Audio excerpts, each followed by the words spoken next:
নমস্কার, কেমন আছেন আপনারা? দেখুন, আমরা যখন জীবনে নিজেকে বলি যে আমি বড় টেনশনে রয়েছি, আমি বড় চিন্তাতে রয়েছি, তখন এই টেনশন আর চিন্তাতে আমরা রয়েছি শুধু একটাই কারণে। নিশ্চিত রূপে আমরা নিজের জীবনে অনেক এইরকম কিছু জিনিস, কিছু এরকম লিস্ট আছে যেগুলো পেলাম না, যেগুলো আমার মতন হয়ে উঠল না, যেগুলো আমি পেলাম না, যেগুলো আমার সবসময় আশা ছিল পাওয়ার। নিজের শরীরকে অনেক সুস্থ দেখতে চাইছিলাম, থাকলোই না। কি করব? অপশন নেই। তো তার জন্য আমি নিজেকে চিন্তাতে, তার জন্য আমি নিজেকে টেনশনে রাখতে আরম্ভ করেছি।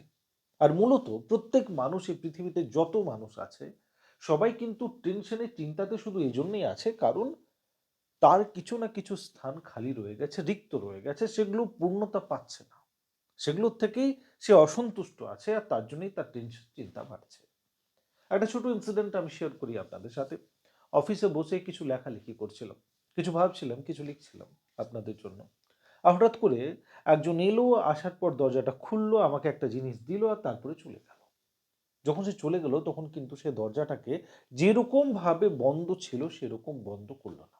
এবারে অনেক রকমের সাউন্ড আসতে আরম্ভ হয়ে গেল। এবার সেই সাউন্ডগুলোকে শুনতে, শুনতে আমাকে এরকম লাগলো যে আমি যেটা করছিলাম, বড় সুন্দর করছিলাম, হঠাৎ করে বিশাল বড় একটা বাধা চলে এসছে। আর এই বাধাটা থেকে আমি বেরোতে পারছি না। কি করা যায়? তখন আমি চেষ্টা করলাম যে চলু একটা কাজ করা হোক, যে একটা হেডফোন বা কোনো এরকম জিনিস ব্যবহার করা হোক। কানে কিছু নিয়ে নিলাম, তারপর লিখতে আরম্ভ করলাম। কিন্তু সেটাও কাজ করল না। তারপরে ভাবলাম যে একটু ধ্যানকে এরকম করে নিই যে শুধু সেই টপিকের উপরেই ফোকাস করব। আমি তো করতে জানি, আমি করে নেব। কিন্তু না, তাও হচ্ছে না। অনেক কিছু করার পর আমি ডিসাইড করলাম যে আমাকে টেবিলের থেকে উঠে যেতে হবে। আর যেরকম দরজাটা ছিল সেরকমই করে আসতে হবে। করে এলাম, কাজ করতে আরম্ভ করলাম, সুন্দর হয়ে গেল।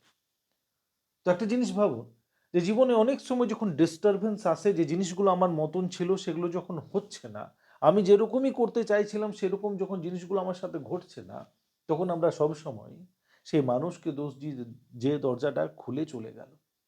সেই মানুষকে দোষ দিই যারা বাইরে এত বেশি জোরে কথা বলছে। সেই মানুষকে দোষ দিই যারা আমার ফোকাসকে সরিয়ে দিল। সে অবস্থাটাকে দোষ দিই, এই জিনিসের প্রয়োজনই কি ছিল যেটা এনে আমাকে টেবিলে দেওয়া হলো? অনেক রকমের কারণ হতে পারে না? তো এই কারণগুলোকে বন্ধ করার জন্য যতবার আমি এদিকে ওদিকে মন লাগাবো কিছু লাভ হবে না। যে জিনিসের জন্য সেটা হচ্ছিল, যে বিচারগুলো আমার মনে অনেক বেশি আসছিল, সেটাকে বন্ধ করার জন্য নিজেকে একটু এফোর্ট দিতে হবে।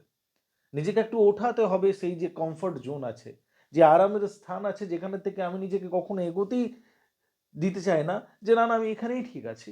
এখানে থেকে একটু উঠতে হবে, উঠে একটু হেঁটে যেতে হবে, দরজাটাকে বন্ধ করতে হবে। তবে গিয়ে আমি নিজের জীবনের সেই টেনশনগুলোকে দূর করতে পারবো। অন্যথা কোনো পথ নেই। বলার অনেক কিছু আছে কিন্তু পথ কিছু নেই। তো জীবনে এই ছোট জিনিসগুলোকে এপ্লাই করতে শিখুন। আবার দেখা হচ্ছে একটা অন্য ভিডিওতে। Thank you for your time.